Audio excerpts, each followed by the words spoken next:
going to be in 1 Corinthians 18. That's not right. We're going to be in Acts 18 in Corinth. What I meant to say was, here's the first time we ever meet the folks in Corinth. So it's 1 Corinth. It's Acts 18. You remember where Paul was just previously? We have him preaching at Mars Hill in Athens. He gives that wonderful sermon describing God to these philosophers, saying, this God that you worship ignorantly is a God that doesn't need you, and he doesn't need your monuments, and he doesn't need your temples. You need him. And eventually he ends his sermon by saying he's going to judge the world by this man that he has chosen, and he proved it by raising him from the dead. So some of them listened to him, and some did not. There were a couple of conversions there. One of them was Dionysius, who was from there. He was one of the leaders in the town. And then Damaris, maybe, was the woman's name.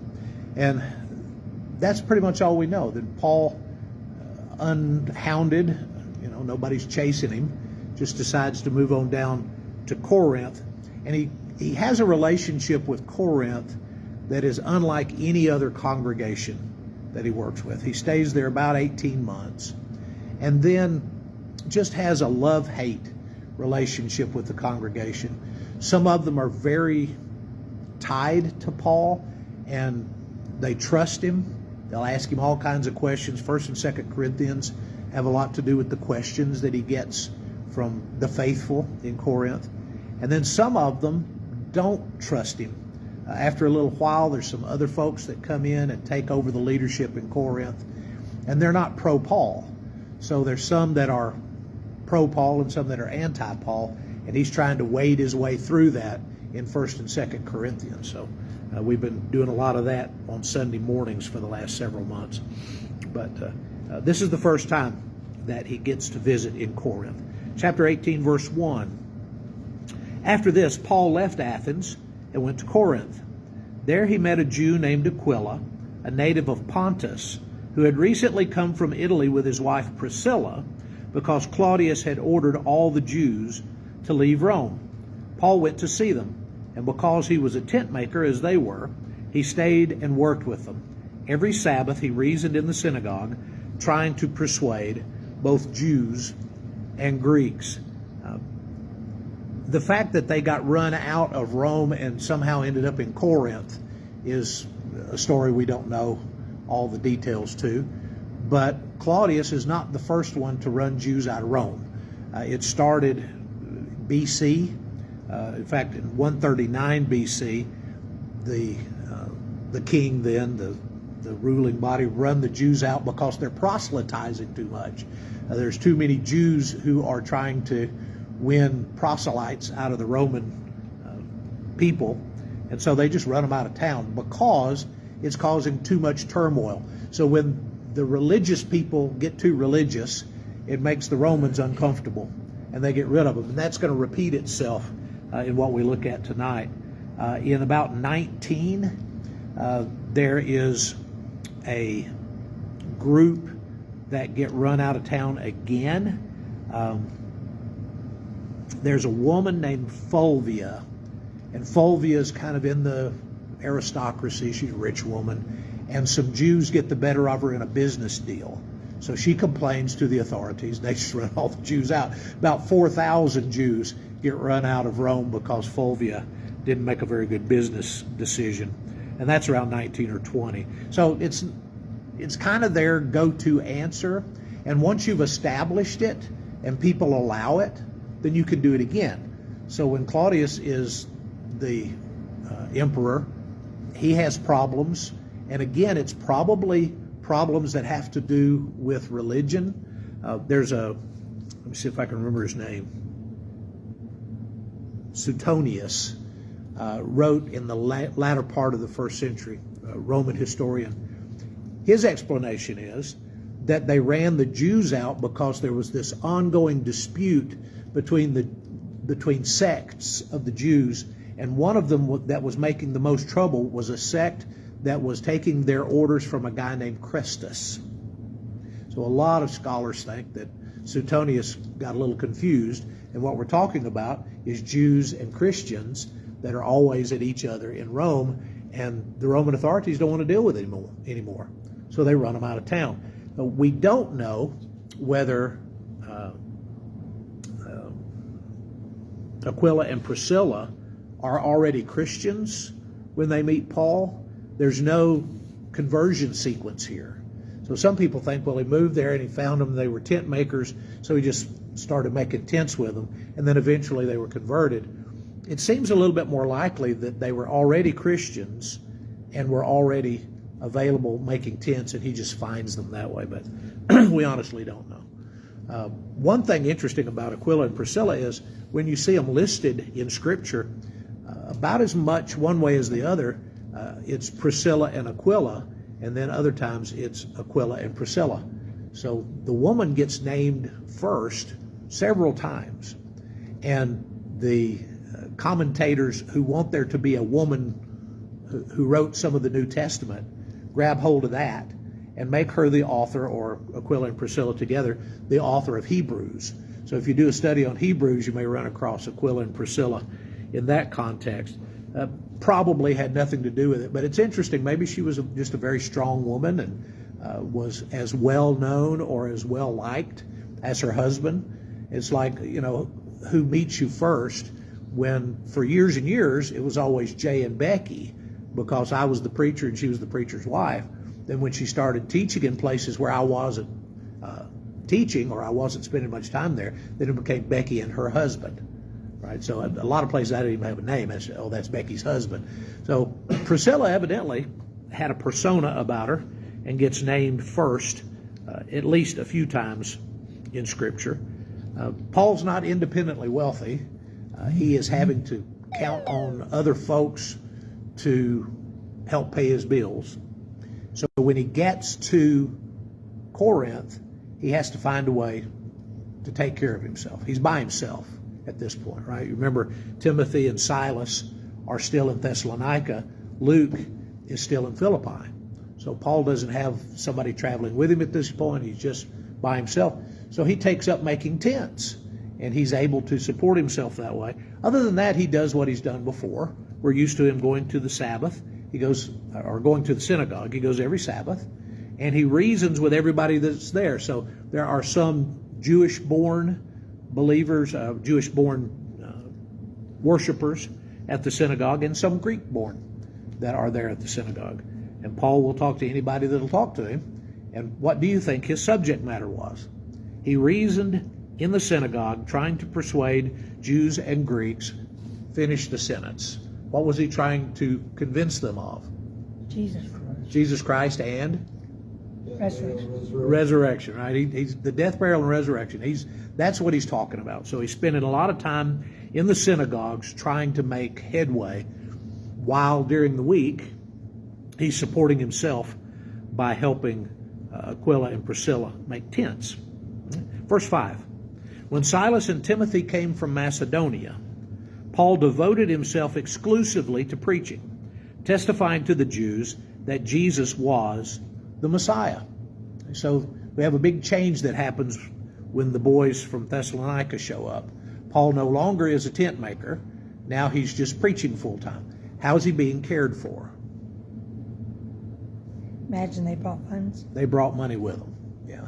And you'd think maybe it was money from Thessalonica, but there's good evidence that Paul's support was now coming from Philippi. And we don't know who at Philippi, if it was the whole congregation or if it was individuals that were trying to help Paul. But let's look at a couple of passages real quick. Look at 2 Corinthians 11. 2 Corinthians 11:7. 11:7.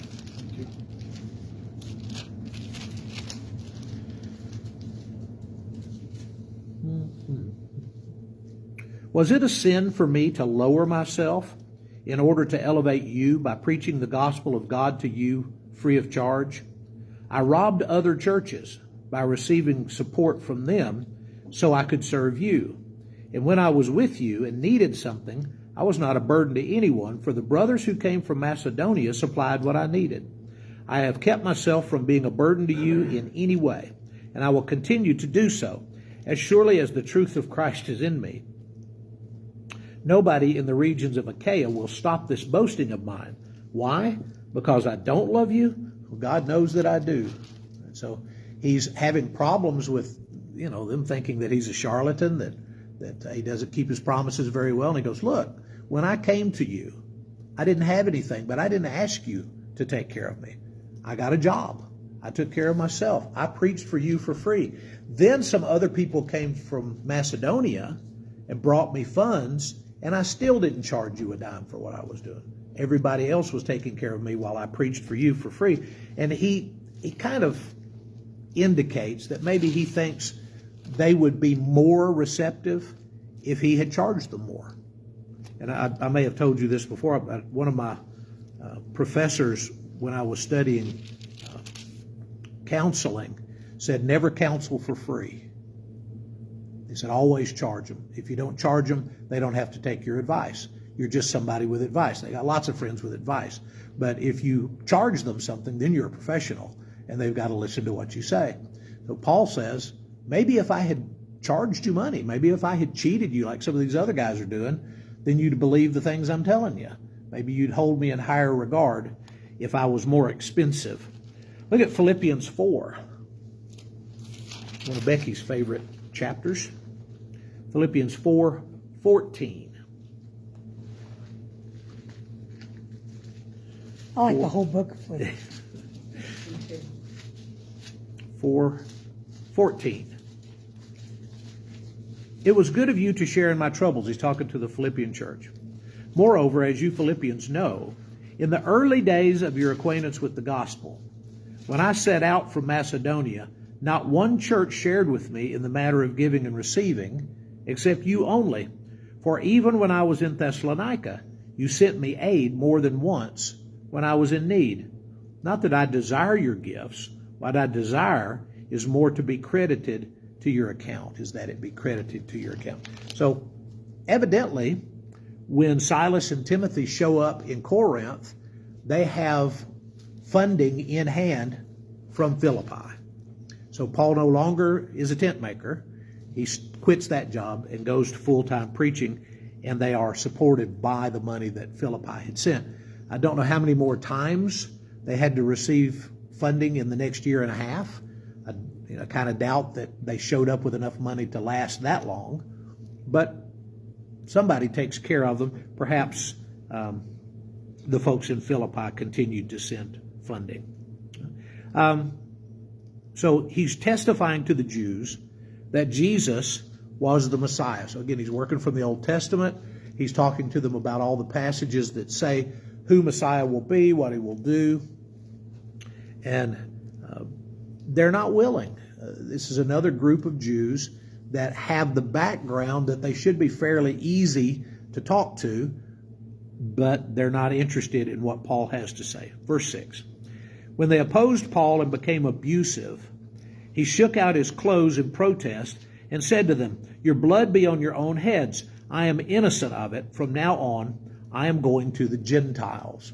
Now, his marching orders have been to go to the Gentiles all along, but he was still trying desperately to get Jews to listen, and he will continue, when he goes to different cities, to go to the synagogue, just in case there are folks that will listen to him. And there were a couple among the Jews here that listened, but he wants to do one thing, and they're not allowing him to do it, so he just says, I'm going to go to the Gentiles.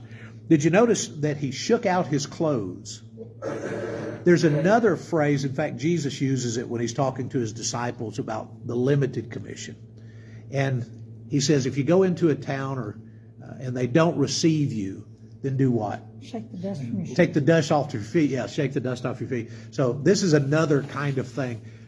You can see Paul wiping his feet or, shaking his clothes, and the meaning is the same thing. I don't even want the dusts on me that I picked up in this place. I'm moving on down the road. So he doesn't go very far.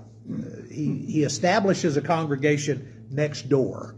I've always thought this must have been very uncomfortable at times for the folks that were coming and going. Paul left the synagogue, verse 7, went next door to the house of Titius Justus, who was a worshiper of God. Crispus, the synagogue leader, and his entire household believed in the Lord. And many of the Corinthians who heard Paul believed and were baptized. So what do you do when you believe? Right? He's baptizing. Some people accuse Paul of not being a guy that did much baptizing, but it seems like everywhere he goes, folks are getting baptized.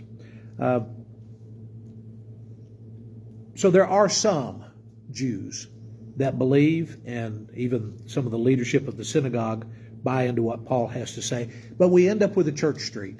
We have the synagogue, and then next door to the synagogue, we have where the Christians are meeting. Typically, there wouldn't be a lot of action in the synagogue on Sunday morning.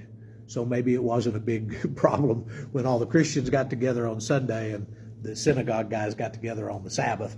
Maybe they didn't meet in the street very often. But these guys had known each other for years. Right? If you're from Corinth and you're a Jew, you're in a minority situation already. So the people that you're going to synagogue with are people that you know. And all of a sudden, there's a section of that synagogue that pulls apart and now has a meeting going on next door that's dedicated to this Messiah. Paul has them convinced that Jesus is Messiah. So they've broken away from their old group and formed their own group next door. One night, verse 9, the Lord spoke to Paul in a vision. Do not be afraid. Keep on speaking. Do not be silent, because I am with you, and no one is going to attack you or harm you, because I have many people in this city. So Paul stayed in Corinth for a year and a half, teaching them the word of God. I have many people in this city. So God foreknows, right? He has an idea of who's going to be faithful, who's going to answer Paul's call. And he says, I need you to stay there a while. There's going to be more conversions in Corinth. So that little congregation begins to blossom and grow. But again, it's going to be a mixed bag of folks. There are going to be some folks that are Jewish, some folks that are Gentile, some that knew the law before they came to Christ, and some that just came to Christ. It was a really different kind of congregation than what was established in some places.